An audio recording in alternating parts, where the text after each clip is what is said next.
Runick is a problem. They deserve to get the same treatment as Ishizu. While I do agree that Runicks are very strong and probably deserve to get hit a lot harder than they did, don't tell that to anyone, please. Don't. If Konami, if you're watching, I'm joking. This is a joke. They should be nerfed in Minecraft. As much as I agree with Runick being very strong, I wouldn't see Runicks as problematic. Because I feel like the Runick engine is quite interactive, all things considered. Yeah, I don't know. I know I'm probably biased on this, but I've just been enjoying the tournaments I've entered with Runick a lot. So is Tier. Well, Tier, I also never said that Tier was unhealthy for the game. The only problem with Tier was that it was Tier 0, but Runick arguably isn't Tier 0. Right? I don't think you can argue Runick has ever been Tier 0, except for maybe, even at YCS Utrecht, I don't think it was Tier 0. It was the best deck, but it wasn't Tier 0. I will say, Runicks, I understand why people hate them, but I just want to point out a few things that I enjoy about Runicks a lot. I don't think the design on Runicks is perfect by any means, but there's a few things about Runick that I just think are very, very well done. And that is, for example, that the engine has an insane amount of consistency, which honestly, I'm a big fan of consistent decks in Yu-Gi-Oh! I hate when decks are high variance in the sense that they are inconsistent, and so sometimes they do some really broken shit, and then sometimes they break. I think that's not a very cool element to have in Yu-Gi-Oh! I like that Runick decks are pretty much very consistent no matter what you do with it. And they very often do the same thing, but in different ways, right? And I also like the card design here, where it gives you a choice on every single card, where they can be an extender or they can have a different effect. Like, for example, I think the best example of this is Runick Destruction, where you would never really play Spell and Trap removal in modern Yu-Gi-Oh! Right? That's just something that you don't really see people do it anymore. Like, you'll find a Cosmic Cyclone in a deck or a Harpy's Feather Duster every once in a while, but generally, Spell and Trap removal is not a thing in Yu-Gi-Oh! Anymore. Because it's only good in certain matchups, and it's only good even in those matchups. Sometimes it's not even necessary, or only good in certain situations, right?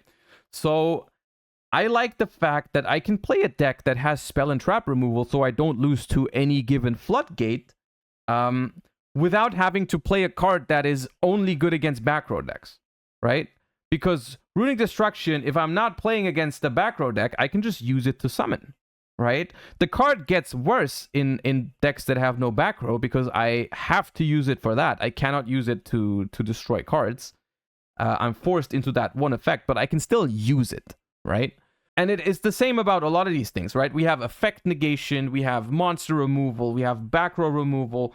All of this is great utility, and I think Runick is a pretty healthy design, as long as it's not put into the Runick stun deck. The Runick stun deck is cringe, but I think the problem of that deck is Floodgates. I don't think the problem of that deck is that Runicks are too busted, right? It's just, I think in that case, you have a problem with Floodgates. Now, Fountain is a little bit overtuned. I'll give you that. I think that maybe they could have done this a little bit differently, because I'm trying to imagine how this would be without Fountain, right? How would this work without Fountain? I think without Fountain, the cards just aren't quite good enough. So in a way, for this concept, Fountain is necessary, but how could they have done this without Fountain? Like, the thing is, if you don't have Fountain, even though these cards have great utility, I think they wouldn't be strong enough. Because at the end of the day, I don't think the only reason people don't play, for example, MST or Cosmic Cyclone, I don't think the only reason people don't play these cards anymore is that they are not good in many matchups. It's also that they are not impactful enough, right? A one-on-one trade with a Spell and Trap card is not really that good of a deal, even in matchups where they are useful, right? Even in matchups where you can use it, it's not that good, right? Like, if I let my opponent play their entire turn and then I MST their, I don't know, back row, it's not that impactful. It's not that great, right? So I would rather have like a real board breaker in that case, or a hand trap, right? A more impactful card than a one-on-one trade with back row, right? That's kind of like out of touch with modern Yu-Gi-Oh. So if you wanted people to play utility cards like this, they kind of have to give us a reason to do so, right? And that reason in this case was Fountain. They were like, hey, all of these cool utility cards, we know you want to put these into your deck, right? You know you want those cards, but they're not quite good enough, so we're going to give you Fountain to make it all tick, right?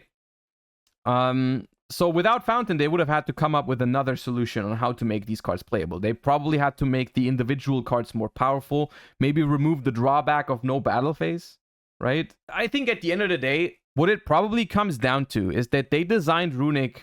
I don't think they wanted us to use Runick in the way we're doing it right now, right? I think Runick was supposed to be a deck out strategy.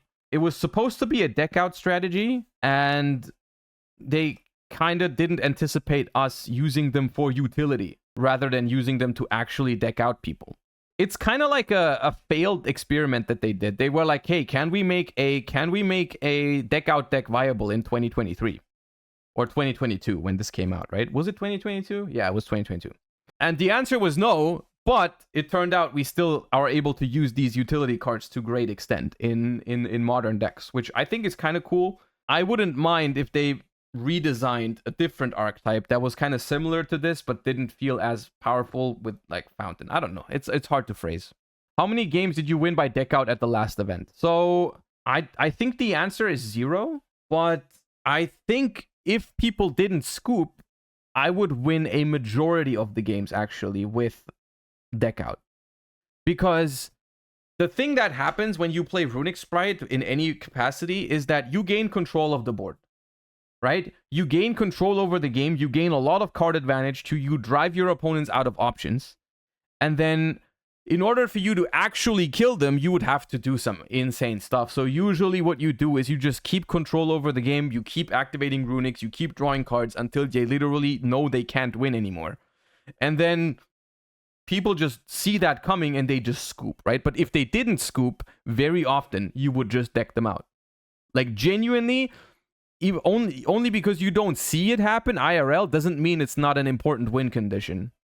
Majority of my games end in Abomination plus Trouble Summon OTK after turn 2. The Live Twin deck can do it a little bit better. The Live Twin deck can do that a little bit better. Yeah, if you ever take a turn off, activate no Runicks, the Live Twin deck can kill very easily because of Trouble Sunny. Fair enough. But usually, deck out is an actual win condition for Runick decks. It's just, it doesn't happen because people scoop beforehand. Because they don't want to waste time against Runick, right? You don't want to. Yeah, there's a lot of things that go into when you talk about Runick. I think Runick is by all means a very interesting deck to consider when it comes to like game design talks, because it's whatever you think of it, it's very different and very unique compared to other things they've done in the past. And at least from my perspective, the fact that you can finally play a deck that has outs to floodgates, effect negation in engine, all that stuff, it feels very good. Ever lost to floodgates with Runicks? Not a single time, no. I have not a single time lost to floodgates with Runick.